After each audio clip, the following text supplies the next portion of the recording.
নমস্কার, শুভ সন্ধ্যা। আপনারা অনেকেই জানেন না যে মুর্শিদাবাদ জেলার ২০০২ সালের ভোটার লিস্ট আজই ইলেকশন কমিশন অফ ইন্ডিয়ার ওয়েবসাইটে প্রকাশিত হয়েছে। শুধু মুর্শিদাবাদ জেলা নয়, মুর্শিদাবাদ জেলা সহ রাজ্যের আরও অনেক জেলার ২০০২ সালের ভোটার লিস্ট ওয়েবসাইটে প্রকাশিত হয়েছে।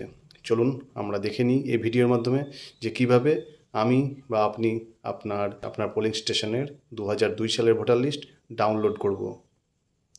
ভিডিওটি দেখুন এবং প্রচুর পরিমাণে শেয়ার করুন যাতে প্রত্যেকে ২০০২ সালের ভোটার লিস্টটি ডাউনলোড করে নিতে পারে। প্রথমে আপনি আপনার মোবাইল ফোনের গুগল ক্রোমে যান। গুগল ক্রোমে গিয়ে লিখুন ECIWB। ECIWB ক্লিক করলেই সিইও ওয়েস্ট বেঙ্গল বলে যে সাইটটি প্রথমে দেখা যাবে সেখানে ক্লিক করুন। এটা হচ্ছে chief electoral officer of West বেঙ্গলের ওয়েবসাইট। এই ওয়েবসাইটে খুললেই দেখতে পাবেন যে ইলেকটোরাল রোল অফ SIR ২০০২ এই যে লেখাটা যাচ্ছে এক প্রান্ত থেকে আরেক প্রান্তে, এই লেখাটার উপর ক্লিক করুন। এই লেখাটায় ক্লিক করলেই আপনার কোন কোন জেলা, ওয়েস্ট বেঙ্গলের কোন কোন জেলার ২০০২ সালে ভোটার লিস্ট পাবলিশ হয়েছে সেটা দেখতে পাবেন। উত্তর দিনাজপুর, দক্ষিণ দিনাজপুর, মালদা, মুর্শিদাবাদ, নদিয়া, অনেকগুলোই আছে। আমি মুর্শিদাবাদ সিলেক্ট করলাম। মুর্শিদাবাদ সিলেক্ট করলে মুর্শিদাবাদ জেলার মধ্যে যে যে এসি অর্থাৎ বিধানসভাগুলো আছে সেই বিধানসভাগুলোর নাম দেখা যাবে।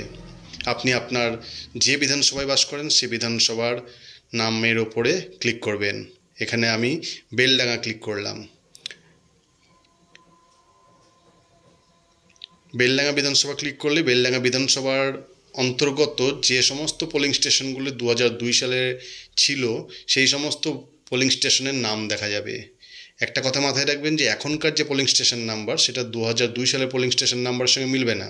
তাই আপনাকে ২০০২ সালের পোলিং স্টেশনের নাম, আপনি কোথায় ভোট দিয়েছেন, কোন ভোট গ্রহণ কেন্দ্রে, সেই ভোট গ্রহণ কেন্দ্রের নামটা আপনাকে খুঁজে নিতে হবে।